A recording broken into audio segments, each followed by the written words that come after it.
이재현의 뉴스 정면승부 1부, 오늘의 주요 뉴스 정리하는 뉴스 인앤아웃으로 시작하겠습니다. 오늘의 주요 뉴스 깔끔하게 정리해드립니다. 김영민 아나운서 나오셨습니다. 안녕하세요. 안녕하세요. 예, 오늘의 주요 뉴스의 의미, 배경까지 풀어드립니다. 추은호 해설위원 함께합니다. 안녕하세요. 네, 안녕하세요. 네. 앞서서 전해드렸습니다만 화물연대 16일간의 파업의 종지부를 찍었습니다. 총 조합원을 상대로 한 투표가 있었죠? 그렇습니다. 오늘 전국 16개 지역본부에서 전 조합원을 대상으로 총파업 철회 여부에 대한 현장 투표를 진행을 했습니다. 전체 조합원 26,144명 중에 3,574명이 참여했고 이 중에 2,211명이 총파업 종료에 찬성을 해서요. 과반 찬성으로 파업 철회 투표 가결됐습니다. 네. 화물연대 측은 오는 입장문을 통해서 화물연대 본부는 9일 조합원 총투표를 통해 현장 복귀를 결정했다며 이는 일몰 위기에 놓인 안전운임제를 지키기 위한 결단이자 동시에 제대로 된 안전운임제 지속 확대를 위한 투쟁에 임하게 접어들었음을 의미한다.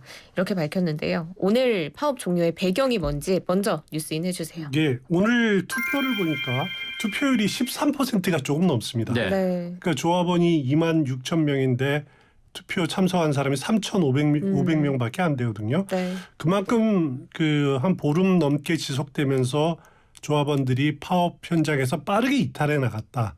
그런 것이 이 가장 큰 요인이었고요. 한마디로 화물연대 완패다 이렇게 네. 말씀드릴 수 있을 것 같습니다. 예. 화물연대 지도부가 투쟁의 이막이다라고 주장을 했지만은 그건 좀 어떻게 보면 안쓰러운 외침 정도로 생각이 되고요. 가장 중요한 요인은 윤석열 정부의 일관되고 강한 조건 없는 복귀 요구 이것이 먹혔다라는 거죠.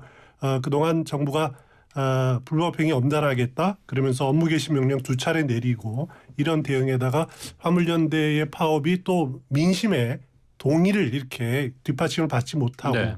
하면서 총파업 대우가 이제 무너져 내려갔고 당초 화물연대가 요구했던 안전운임제의 영구화 그리고 품목 확대 이거는 진행될수록 무너져 버렸죠. 네. 그리고 지금은 안전운임제의 존속을 걱정해야 될 완전히 이렇게 코너에 몰리는 상황이 되어 있는데 조합원 입장으로서 봐서는 한 보름 정도 지나니까 당장 생계의 압박을 느끼게 됐다라고 네. 하는 점 그리고 민주노총 지도부가 화물연대 파업을 고리로 해서 윤석열 정부의 퇴진 요구하고 이렇게 싸움으로 정권과의 싸움으로 몰고 나갔는데 거기에 화물연대 지도부가 휩싸였다. 그러면서 화물연대에 대한 파업의 정당성에 대한 여론도 차갑게 식어졌다.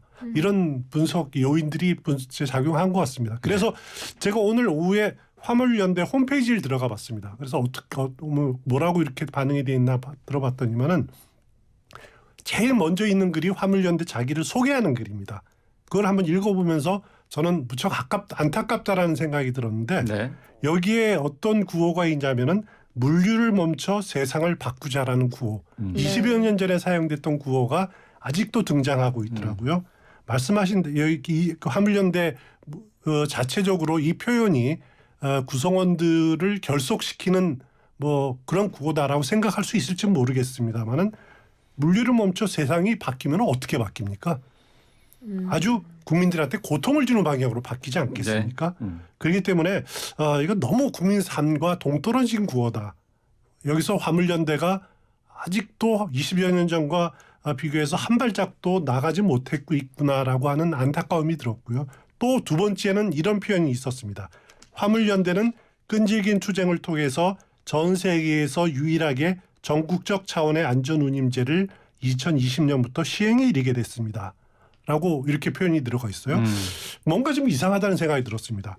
이번 파업의 목적이 안전운임제 영속화와 대상 확대인데 전 세계에서 유일하게 진행된다? 그거를 화물연대도 인정한다? 자화자찬으로 이렇게 한 글이겠지만은 왜 우리보다 노동문화가 앞선 유럽에서는 이런 제도를 채택하지 않고 있을까? 혹시 화물연대 목소리가 너무 크니까 그동안 과거 정부가 좀 무서워가지고 받아들인 것 아닐까? 네. 그런데 화물연대가 더 떡을 달라고 이렇게 요구하는 것이 정당한가? 이런 생각이 당연히 들 수밖에 없는 거죠. 네. 이번 파업은 어쨌든 화물연대 이봉주 위원장을 포함한 지도부가 아무런 영향력, 지도력을 발휘하지 못했습니다. 이제 그 투표 자체를 파업철에 투표를 붙일 것이 아니라 지도부가 결정을 했어야 된다. 저는 개인적으로 그렇게 생각을 했는데 그래서 화물연대 노조부 집행부 자체가 앞으로 내분에 휩싸일 가능성은 저는 충분히 있다는 생각이 듭니다. 네. 자, 화물연대 파업 명분도 약했고요. 국민적인 지지. 지금 현재 경제 상황을 비춰봤을 때 파업이 가능한 것이냐 이런 비판의 목소리도 많았습니다. 어쨌든 뭐 화물연대가 파업을 중단하기로 결정을 했는데 이런 상황 속에서 안전운임제 3년 연장안이 오늘 야당 단독으로 처리가 됐습니다. 그렇습니다. 화물연대 집단 운송 거부의 핵심 쟁점이었던 안전운임제 3년 연장안 오늘 국회 국토교통위원회에서 민주당 단독으로 처리가 됐습니다. 국민의힘은 불참했고요. 민주당은 여야가 함께 안전운임제 3년 연장안을 의결하는 게 국민에 대한 도리다라면서 오늘도 여당이 불참한 것에 대해 정말 큰 실망이고 유감이다. 정부 여당은 시간을 끌지 말고 3년 연장안의 국회 처리에 협조하길 바란다. 이렇게 밝혔고요. 반면에 국민의힘은 민주당이 또다시 민노총의 하수인 역할에 나섰다.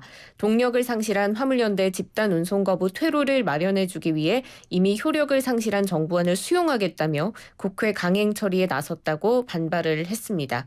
국민의힘은 안전운임제 3년 연장안 이미 화물연대가 집단 운송 거부를 하면서 효력을 상실한 정부안이다라고 민주당을 비판하고 있는데 여야 입장 어떻게 보셨어요? 일단 안전운임제를 일몰을 하든 3년 연장을 하든 그것은 법 개정을 해야 될 사항입니다. 네. 그러니까 네. 화물 자동차 운수사업법 법 개정을 해야 되는 거고 그 권한은 결국 국회가 갖고 있는 거거든요. 그 첫 단계로 국회 국토교통위원회 국토교통위원회 정수가 30명입니다. 그리고 네. 위원장도 민주당이고 민주당 17, 국민의힘 12 그리고 정의당 심상정 의원 이렇게 해서 돼 있는데 민주당과 정의당 합치면은 뭐 국토교통이 통과되는 거는 아무 문제가 없습니다. 네. 예견된 결과이죠. 네. 그래서 그 관련 법에 붙이게 지금 안전운임제를 2022년 12월 31일까지 운영한다라고 돼 있는 거를 이제 고쳐서 기존 거를 폐기하고 새롭게 2025년 12월 31일까지 운영한다는 내용의 수정된 부칙을 이렇게 포함시키면은 자연적으로 3년 연장이 되는 겁니다. 오늘 보통 이렇게 중요한 법안을 처리하면은 국토부 장관이라든가 아니면 정부 관계자들이 위원회 회의에 출석을 하거든요. 그런데 오늘 아무도 출석을 하지 않았습니다. 그리고 이제 국민의힘 국토위원들은 이제 기자회견을 열었는데 그래서 이제 당황하게 반발했죠. 말씀하신 대로 기존의 정부안은 이미 효력을 상실했다. 그리고 민주노총은 또다시 민주당은 민주노총의 하수인 역할이다라고 이렇게 비판을 하고 있고요. 그리고 원희룡 장관도 오늘 페이스북에 글을 올렸는데 안전운임제 3년 연장한다라는 기존의 정부안 이것은 화물연대가 파업에 들어가면서 무효가 됐다라고 못을 받고 있습니다. 네, 그렇습니다. 실제로 지금 윤 대통령이 아마 안전운임제 3년 연장안이 국회 통과되더라도 거부권을 행사할 수도 있다 이런 관측도 나오고 있고 일단 오늘 화물연대 파업 종료 이후에 대통령실이 입장을 냈는데 우리 모두 화물업계 제도 개선을 모색하는 계기로 삼아야 할 것이다 이렇게 입장을 밝혔거든요. 근데 이게 뭐 환영한다라는 입장은 또 아니었어서 앞으로 이 3년 운임제를 대통령이 받아들일지 대통령실의 입장까지도 좀 살펴봐 주시죠. 일단 그 법 개정이 돼서 화물 안전운임제가 일몰이 되든 3년 연장을 되려면 올해 안에 그 법 개정되고 공포되고 하는 절차를 다 거쳐야 되거든요. 네. 그런데 어떻게 될지 모르겠습니다. 일단 여야 간에 또 노정 간에 합의가 없으면은 그 과정이 진행될 수가 없습니다. 왜냐하면은 국토교통이 통과됐지만은 법사위 문턱을 넘기가 불가능합니다. 김도우 위원장이 지금 법사위원장 국민의힘 소속 아닙니까? 여기 안건 상정 안 하면은 법사위에 그냥 막혀 있습니다. 이 안이. 그러니까 본회의까지 가지 않는다라는 거죠. 그러면 대통령이 거부권 행사하고 말고 자체가 의미가 없다라는 거죠. 거기까지 안 간다는 겁니다. 그렇기 때문에 만약에 그렇게 진행이 된다면은 안전운임제는 올해 말로 종료가 됩니다. 그렇기 때문에 지금 오히려 몸이 단 것은 화물연대가 되겠죠. 그러네요. 그래서 노정 간의 대화가 진행이 된다라고 하면은 이니셔티브는 정부가 가지게 됩니다. 그렇기 때문에 앞으로 화물연대가 정부와의 대화에서 이렇게 어떻게 보면 밀리는 입장에서 협상을 하기 때문에 시간에 이제 임박해서 하기 때문에 그 화물연대가 어떻게 이 위기를 또 극복해 나갈지가 그 한번 지켜봐야 될 거고요.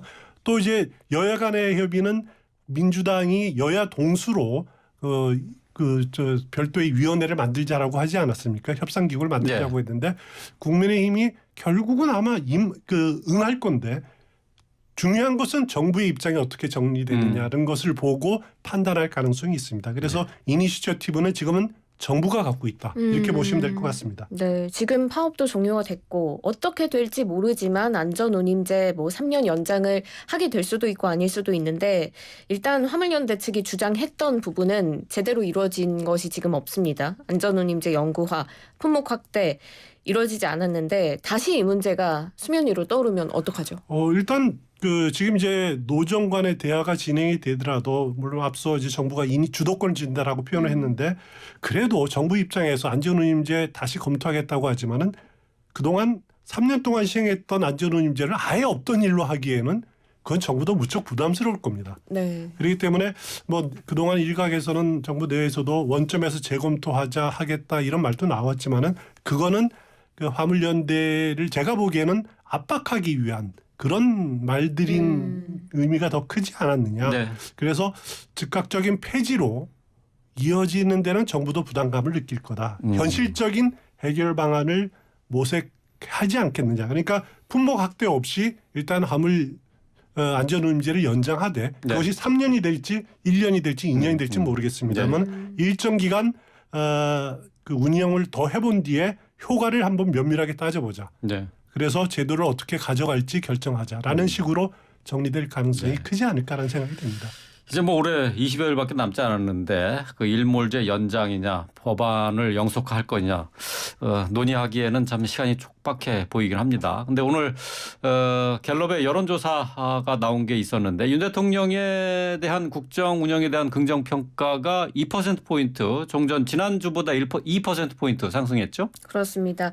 한국갤럽이 자체 조사했고요. 지난 12월 6일부터 8일까지 진행한 대통령 직무수행 평가 관련 여론조사 보면 12월 둘째 주 긍정평가가 33%, 부정평가 59%로 지난주보다 긍정평가는 2%포인트 올랐고요. 부정평가는 1%포인트 내렸습니다.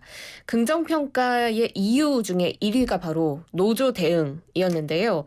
그래서 아무래도 이 화물연대 대응에 대한 게 영향을 미치지 않았나 싶습니다. 이 여론조사에 대한 자세한 내용 중앙선거여론조사 심의위원회 홈페이지를 참고하시면 되고요.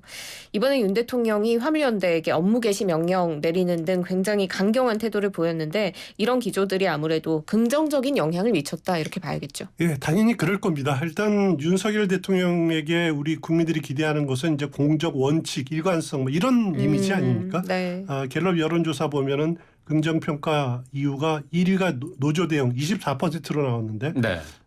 아마 당연히 큰 영향을 미쳐. 또 다른 여론조사를 봐도 이번 주에 긍정평가가 상승한 것은 좀 분명해 보입니다. 예. 저는 크게 두 가지 이유가 있다고 보는데 하나는 이런 화물연대 파업에 대해서 원칙적인 입장을 보였다는 것이 하나가 있고 또 다른 하나가 도어 스태핑을 중단하면서 역설적으로 대통령실에서 나올 수 있는 논란의 소지를 줄였다. 이 두 가지가 대통령 긍정평가 상승의 요인이 아닌가라는 생각이 됩니다. 네. 자, 화물연대 파업과 관련된 얘기 나눠봤고요. 계속해서 이재명 대표와 관련된 수사 상황 속보 전해드리겠습니다. 오늘 정진상 이재명 대표실의 정무조정실장이죠. 최측근이라고 이렇게 언론에서는 표현을 하고 있는데 정진상 실장 오늘 구속 상태인데 기소가 됐네요. 그렇습니다. 지금 정진상 실장이 구속 만료 이틀 앞두고 구속 상태로 재판에 넘겨졌습니다. 서울중앙지검 반부패 수사 1부가 지난 2020년까지 약 7년여 동안 유동규 전 성남도시개발공사 본부장으로부터 뇌물 2억 4천만 원을 받은 혐의, 또 화천대유 대주주 김만배 씨 등으로부터 대장동 투자사 대표가 천화동인 1호의 배당 지분 중 일부죠. 428억 원을 받기로 약속받은 혐의, 또 남욱 변호사 등 대장동 일당이 위례신도시 개발 사업자로 선정되도록 공무상 비밀을 유출한 혐의, 또 지난해 9월에 유 전 본부장에게 휴대전화를 버리라고 증거인멸을 시킨 혐의, 이렇게 4개의 혐의가 적시됐습니다. 네. 모든 혐의가 그대로 적용이 됐고 오히려 뇌물 액수는 늘었는데요. 오늘 정진상 실장의 구속 기소 자세히 뉴스인 해주세요. 그렇습니다. 정진상 실장이 이제 기소돼서 재판에 넘겨졌는데 혐의는 말씀하신 대로 4가지고요. 특히 눈에 띄는 게 뇌물입니다. 뇌물 액수가 1억 원이 더 늘었습니다. 네. 그래서 2억 4천만 원이 됐고 뇌물 받은 횟수도 한 차례 더 늘어났습니다. 정진상 그 실장은 그 대장동 사업자들에게 사업 추진 편의를 제공하는 대가로 모두 7차례에 걸쳐서 2억 4천만 원을 유진상 씨를 통해서 받았다라는 거고요. 그 당시 정진상 실장이 이제 성남시 정책비서관 그리고 경기도 정책실장으로 일하지 않았습니까? 그래서 이재명 당시 성남시장 또 경기도지사와의 관계를 친분을 이용해서 이런 일을 했다라고 검찰은 보고 있습니다. 네. 그리고 이제 뭐 다른 혐의들도 쭉 여러 가지가 있는데 이제 앞으로 재판 과정에서 네. 어떻게 또 치열한 법정 공방이 벌어질 것 같습니다. 네, 정 실장이 그동안 혐의를 계속 부인해왔고 또 구속적부심 청구가 기각된 뒤에는 재판에서 소명하겠다 이렇게 구체적인 진술을 거부해온 것으로 전해졌는데 굉장히 치열한 법정 다툼이 예상되는데 억울하다라는 정 실장의 입장 어떻게 보세요? 일단 정진상 실장이 검찰 조사 초기에는 혐의를 적극적으로 부인했었습니다. 네. 그리고 구속적부심 심사 청구가 기각되면서부터는 입을 다물기 시작했습니다. 완전히 180도 바뀌어서 이제 검찰이 서울구치소에서 불러 조사를 했지만은 이제 아예 그냥 묵비권 말을 하지 않았고요. 네. 그리고 초기에는 유동규 씨와의 대질 신문도 요청했다가 이제 그 이후에는 그런 것도 계획도 접고 하지 않았는데 네. 변호인 측은 재판에서 설명드리겠다. 그런 취지라고 이렇게 말을 해요. 마찬가지로 앞서 이제 구속된 김용 전 민주연구원 부원장도 검찰 조사에서 진술 거부권을 행사하지 않았습니까? 마찬가지로 검찰 조사에서는 거부권을 행사하고 있는 것 같습니다. 그런데 저는 여기서 개인적으로 지금 정진상 실장이라고 이렇게 표현을 했어요. 네. 그런데 이전에 그 민주당에서 정진상 실장과 김용 전 부원장의 사표를 냈다 하면서 김용 부원장은 사표를 수리했지만은 정진상 실장 경우에는 보류했다라고 그렇죠. 그런 보도가 나온 적이 있었죠. 예. 당시 민주당은 구속적부심 결과 보고 판단하겠다라고 표현했었는데 지금 구속적부심도 끝났고 기소가 됐는데 아직까지 정진상 실장인지 전 실장인지 민주당은 여기에 대해서 아무런 설명이 그래요? 없습니다. 전 실장 아니에요?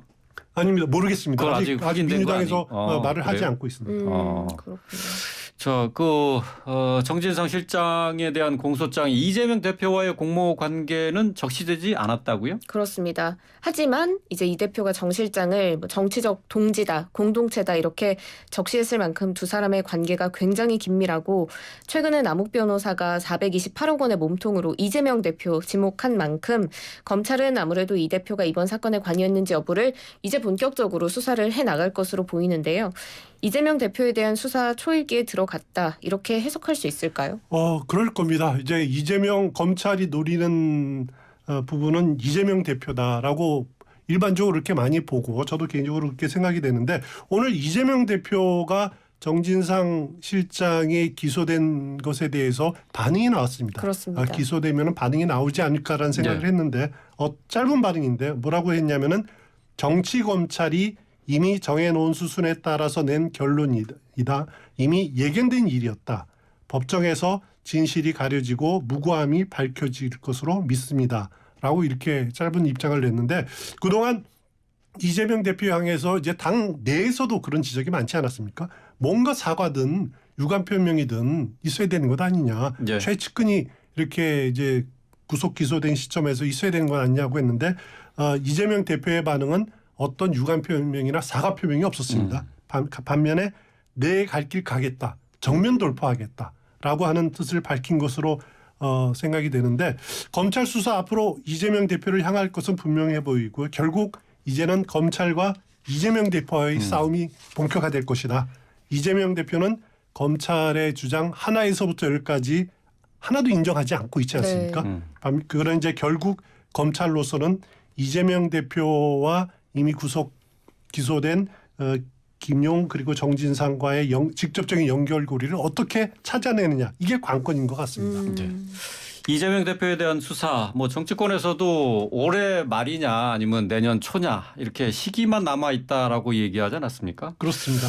결국은 뭐 이번 대장동 사건과 관련해서는 최종 결정권자가 당시에 성남시장이었기 때문에 이재명 대표에 대한 수사 뭐 불가피하다 이렇게 얘기할 수밖에 없을 것 같습니다. 자, 오늘 주요 뉴스 정리했습니다. 김영민 아나운서, 추은호 해설위원 함께했습니다. 고맙습니다. 고맙습니다. 고맙습니다.